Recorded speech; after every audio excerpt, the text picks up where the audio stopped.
নিত্য ব্যৱহাৰ্য সামগ্ৰীসমূহৰ আকাশলংঘী মূল্য বৃদ্ধিৰ পাছতে এইবাৰ মূল্য বৃদ্ধি হ'ব তথা বাছৰ ভাড়া বৃদ্ধি হ'ব গুৱাহাটী মহানগৰীৰ চিটি বাছসমূহৰ মেট্ৰপলিটান ট্ৰেন্সপৰ্ট এছ'চিয়েশ্যন গুৱাহাটীয়ে আজি কিছু সময় পূৰ্বে সদৰি কৰিছে সেই অনুসৰি এক প্ৰকাৰ গুৱাহাটী মহানগৰীৰ যিসমূহ চিটি বাছ এইসমূহ চিটি বাছত এতিয়াৰ পৰা আপুনি উঠিলেই দিব লাগিব 15 টকাকৈ ভাড়া আৰু এইখিনি সময়ছোৱাত আমি গুৱাহাটী মহানগৰীৰ এখন চিটি বাছৰ পৰাই পৰিৱেশসমূহ দেখুৱাবৰ কাৰণে চেষ্টা কৰিম। বাছ ভাড়া বৃদ্ধিক লৈ সৰ্বসাধাৰণ বাছ যাত্ৰীসকলৰ কেনেধৰণৰ ক্ৰিয়া প্ৰতিক্ৰিয়া সেয়া জানিবৰ কাৰণে আমি চেষ্টা কৰিম।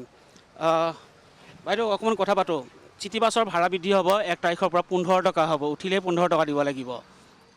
আজি প্ৰথম আহিছোঁ, মই গম নাপাম। প্ৰথম আহিছে, নাই মই গম নাপাম। তথাপিতো ভাড়া বাঢ়িব এতিয়া চিটি বাছৰ। ভাল হ'বনে বাৰু? প্ৰব্লেম হ'ব ন মানুহবিলাকৰ। হয়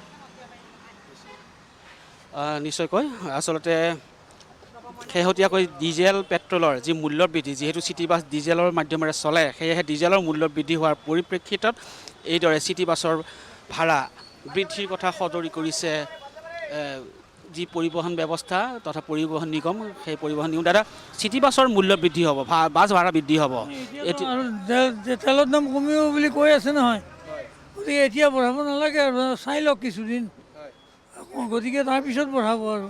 কাৰণ তেলৰ দাম যুদ্ধ বন্ধ হ'লে তেলৰ দাম অলপ কমিব বুলি কৈছে, নাবাঢ়ে আৰু। গতিকে এইখিনি দাম থাকিলে মেইনটেইন কৰিব পাৰিব নেকি চাওক, ভাবি চিন্তি। নকৰিলেই ভাল ৰাইজৰ কাৰণে। সাধাৰণ মানুহে এই বাছকেইখনতে চলে, তেওঁলোকক যদি অলপ সহায় নকৰে তেতিয়া কেনেকৈ হ'ব? এইটো এটা ডাঙৰ সহায় সাধাৰণ মানুহৰ কাৰণে। ঠিক আছে, আপোনালোকে কওক সেইটো কথা, যাতে এতিয়া আপোনাক ইমিডিয়েটলি বঢ়াই দিব নালাগে, 1 মাহ 2-3 মাহ চাওক, চাই পেলাই বঢ়াই দিব আৰু পিছত। কিছু সময় পূৰ্বে মেট্ৰপলিটান ট্ৰেন্সপৰ্ট এছ'চিয়েশ্যন গুৱাহাটী অৰ্থাৎ MTGA সদৰি কৰিছে এই কথা। আচলতে 1 তাৰিখৰ পৰা, অহা মাহৰ 1 তাৰিখৰ পৰা প্ৰযোজ্য হ'ব এই বাছ ভাড়াৰ নিৰিখ, নতুন নিৰিখ। আমি কৈছোঁৱেই গুৱাহাটী মহানগৰীত সৰ্বনিম্ন বাছৰ ভাড়া হৈছে 10 টকা, উঠাৰ লগে লগে 10 টকা দিব লাগে যাত্ৰীয়ে, কিন্তু অহা মাহৰ 1 তাৰিখৰ পৰা উঠাৰ লগে লগে যাত্ৰীসকলে বহন কৰিব লাগিব 15 টকাকৈ। এইগৰাকী জ্যেষ্ঠ ব্যক্তিয়ে উল্লেখ কৰিব বিচাৰিছে কেইটামান দিন অপেক্ষা কৰাৰ কথা তেওঁ কৈছে, যিয়ে বাছ ভাড়া বৃদ্ধি কৰিছে মেট্ৰপলিটান ট্ৰেন্সপৰ্ট এছ'চিয়েশ্যন গুৱাহাটীক সেই কথা অনুৰোধ কৰিছে। আমি অন্য কিছুমান ব্যক্তি আছে, তেওঁলোকৰ সৈতে কথা পাতিম। বাইদেউ অলপ কথা পাতোঁ। বহু লোকৰ কাৰণে বাছখনেই যাতায়াতৰ ভৰসা, আপোনালোকে হয়তো বাছখনতে অহা যোৱা কৰে, কিন্তু পৰিতাপৰ বিষয়ে অহা মাহৰ পৰা বাছ ভাড়া বৃদ্ধি হ'ব, চিটি বাছৰ ভাড়া বৃদ্ধি হ'ব গুৱাহাটী মহানগৰীত। ভাড়া বৃদ্ধি হ'লে আমাৰ ৰাইজৰ কাৰণে অলপ অসুবিধা হয় আৰু, যিহেতু গোটেই বস্তু সামগ্ৰীৰ দামবোৰ বাঢ়িছে। ভাড়াটো যিটো হয় আগৰ তেনেকৈ থাকিলে ভাল আছিলে আৰু, এতিয়া 10 টকাৰ ঠাইত আকৌ আমি 5 টকা বেছিকৈ বঢ়াই আনিবলগীয়া হৈছে। সেই অনুপাতে আমাৰো কষ্ট হয়, এতিয়া চাব লাগিছিলে গোটেইখিনি। আৰু বহু লোকৰ কাৰণে গুৱাহাটী মহানগৰীত চলাচলৰ ক্ষেত্ৰত বাছখনেই ভৰসা, হয়নে? তেনে ক্ষেত্ৰত বাছৰো যদি ভাড়া বৃদ্ধি হয় তেন্তে এক প্ৰকাৰ কোঙা হৈ পৰিব সৰ্বসাধাৰণ ব্যক্তি।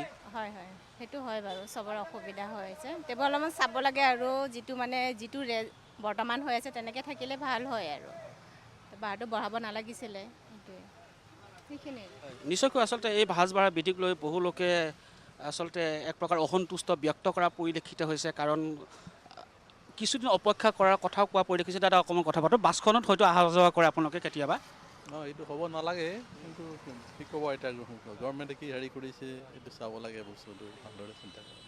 যিয়ে গুৱাহাটী মহানগৰীৰ চিটি বাছৰ ভাড়া বৃদ্ধি কৰিছে তেওঁলোক হৈছে metropolitan transport association Guwahati, MTAG। এই সংস্থাটোলৈ কি অনুৰোধ জনাব? তেওঁলোকে কিছু সময় পূৰ্বে বিবৃতিযোগে প্ৰকাশ কৰিছে, আপুনি কওকচোন। সাধাৰণ মানুহৰ কথা কৈছিলে আপুনি। হ'ব নালাগে, ইমান জল্দি এতিয়া ডিচিশ্যন ল'ব নালাগে, কাৰণ এইটো কিছুদিন এখেতে কোৱাৰ দৰে কিছুদিন আৰু ৱেইট কৰি চাব লাগে, যাতে সোনকালে যুদ্ধখন বন্ধ হোৱাৰ সম্ভাৱনা আছে, যাৰ কাৰণে নেকি তেলৰ এইটো ইমান সোনকালে যেন বাঢ়িব, সেইটো কোনো হেৰি নাই তেওঁলোকৰ।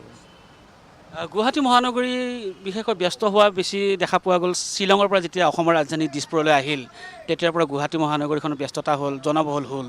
তেনে ক্ষেত্ৰত চিটি বাছখন বহুতৰ কাৰণে ভৰসা। এই ভৰসাৰ বাছ ভাড়া বৃদ্ধি হ'লে অলপ অসুবিধা হ'ব সৰ্বসাধাৰণ ব্যক্তিসকল। নিশ্চয় নিশ্চয় নিশ্চয় হ'ব সাধাৰণ মানুহ কাৰণ চব মানুহেতো চাকৰি কৰা নাই অঁ ঠিক আপুনি ৰাখক হয় এইদৰে আমি এখন যাত্ৰীবাহী বাছত গুৱাহাটী মহানগৰী চিটি বাছত একাংশ যাত্ৰীৰ সৈতে মত বিনিময় কৰি আছোঁ ভাড়া বৃদ্ধিক লৈ আচলতে যি অহা মাহৰ 1 তাৰিখৰ পৰা মূল্য বৃদ্ধি হ'ব ভাড়া বৃদ্ধি হ'ব তাক লৈ বাইদেউ আপুনি গম পাইছেনে ভাড়া বৃদ্ধি হ'ব এতিয়া চিটি বাছৰ 1 তাৰিখৰ পৰা উঠাৰ লগে লগে 15 টকা দিব লাগিব গম পাইছোঁ আপোনালোকে নিশ্চয় যাতায়াত কৰে বাছেৰে অহা যোৱা কৰে যাতায়াত কৰে হয়নে তেনেক্ষেত্ৰত বহুতৰ কাৰণে বাছখনেই যেন আশা ভৰসাৰ থল ক'ৰবাত যাবলগীয়া হ'লে গুৱাহাটী মহানগৰীত কি ক'ব ভাড়া বৃদ্ধিক লৈ ভাড়া বৃদ্ধি হ'লে আমাৰ জনতাৰ অলপ হ'লেও প্ৰব্লেম হয় কাৰণ আমি ঘৰৰ পৰা ওলাই বাছখনকে আশা কৰি আহোঁ অকলতো বাছৰ ক্ষেত্ৰতে নহয় সকলো ক্ষেত্ৰতে ভাড়া বৃদ্ধি হৈছে গতিকে আমাৰ নিচিনা সাধাৰণ জনতাৰ ডেফিনেটলি প্ৰব্লেম হয় সেইটোৱে মূল্য বৃদ্ধিটো আমি পাৰিলে ৰোধ কৰিব লাগে কাৰণ এতিয়া গেছৰ দাম বাঢ়িছে পেট্ৰলৰ দাম বঢ়াৰ লগে লগে বাছৰ ভাড়া বাঢ়িছে তেনেকৈ আমি সন্মুখীন হৈ আছোঁ ঠিক তেনেকৈ বস্তু বাঢ়িৰ দাম বাঢ়িছে একোতো দাম কমা নাই দিনক দিনে বাঢ়িহে আছে প্ৰব্লেমটো তাতেই হৈছে সেইটোৱে ভণ্টি কি ক'বা বাছ ভাড়া বৃদ্ধি হ'ব তোমালোকে বাছেৰে অহা যোৱা কৰে চাগে কোৱাচোন অলপ কোৱা তাকে আৰু চাৰিওফালৰ পৰা এতিয়া দাম বৃদ্ধি হৈ গৈছে খোৱা বস্তুৰ পৰা আদি কৰি তাকে অলপ কমিলে ভাল হয় আৰু নহ'লে আমাৰ কলেজলৈ অহা কৰা প্ৰব্লেম হয় সেয়াই আৰু বিশেষকৈ বাছৰ ভাড়া বৃদ্ধি হ'লে অলপ অসুবিধা হয় তোমালোক যিহেতু কলেজৰ ছাত্ৰী নহয়নে তাকে সেইটোতো প্ৰব্লেম মেইন অহা যোৱা কৰাৰ সুবিধাটো কমি যায় আৰু তাকে বাইদেউ আপুনি বাছেৰে অহা যোৱা কৰে আমি ত্ৰিপুৰাৰ মানুহ সৰি ত্ৰিপুৰাৰ মানুহ ঠিক আছে কৈ দিক্কত নেই হে অলপ দাদা কথা পাতোঁ বাছৰ ভাড়া বৃদ্ধি হৈছে গুৱাহাটী চিটি বাছৰ ভাড়া ত্ৰিপুৰাৰ পৰা আহিছে অলপ হয়তো ত্ৰিপুৰাৰ যাত্ৰীয়ে গুৱাহাটীৰ বিষয়ে সিমান অৱগত নহ'ব বাইদেউ আপুনি ক'ৰ পৰা আহিছে মই বামুণী মৈদান বামুণী মৈদানৰ পৰা আপুনি বাছেৰে অহা যোৱা কৰে হয় এতিয়া আমি এটা কথা গম পালোঁ কিছু সময় পূৰ্বে বাছ ভাড়া বৃদ্ধিৰ কাৰণে পৰিকল্পনা যুগুত কৰিছে সেই অনুসৰি বাছৰ ভাড়া 15 টকা হ'ব উঠাৰ লগে লগে আপুনি 15 টকা দিব লাগিব আগতে 10 টকা দিবলগীয়া আছিলে এই বাছৰ ভাড়া বৃদ্ধিক লৈ কি ক'ব সেইটোৱেতো আৰু বৃদ্ধি হ'লে ধৰকচোন আমাৰ চবৰে অকণমান অসুবিধা হয় বাছটো আৰু বাছতে অহা যোৱা কৰিব লাগে দেখোন এতিয়া আৰু নাজানো আৰু এতিয়া কি বা চৰকাৰে কমাব লাগে 15 টকা অলপ পইচা নহয় অঁ কম তাৰ লগে লগে সেইটোৱেতো 10 টকা আছিলে ভালে আছিলে সেইটোৱেতো 15 টকা হোৱা এতিয়া অলপমান মানুহৰ অসুবিধা হ'ব 15 টকা সেইমতেতো যিসকলে প্ৰাইভেট কোম্পানীত কাম কৰে দৰমহাটো বাঢ়া নাই নহয়নে নাই হয় দৰমহা ক'ত বাঢ়িব সেইটোৱে দিয়ক আৰু কমালে ভাল হয় নিশ্চয়কৈ আচলতে আমি এইদৰেই একাংশ ব্যক্তিৰ সৈতে কথা পাতিবৰ কাৰণে চেষ্টা কৰিলোঁ বাছ যাত্ৰীসকলৰ সৈতে কথা পাতিলোঁ আজি বিশেষকৈ যি মেট্ৰপলিটান ট্ৰেন্সপৰ্ট এছ'চিয়েশ্যন গুৱাহাটী যি MTAG নামৰ সংস্থাটোৱে এক জাননীযোগে স্পষ্ট কৰিছে যে গুৱাহাটী মহানগৰীৰ চিটি বাছসমূহত উঠাৰ লগে লগে যাত্ৰীয়ে ভাড়া বহন কৰিব লাগিব 15 টকাকৈ